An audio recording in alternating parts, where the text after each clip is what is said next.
Okay, I'm now going to start the engine and then see how it sounds.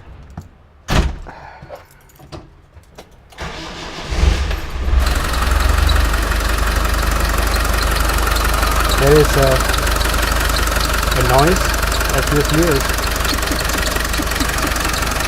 I need to know where it's coming from, and then I think one way to do it is just to play it with the WD-40 and then see how it goes. Okay, let me.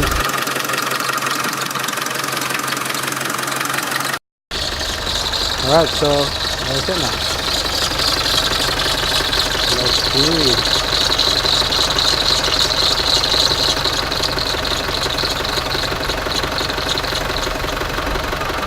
Yeah.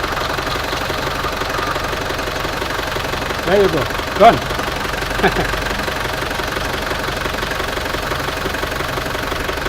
Okay, so I think it's in the alternator. So basically I'm not sure why, but the roller bearing is actually loose, and then it's creating that noises. So it's gone now, just using this. Alright, so cool.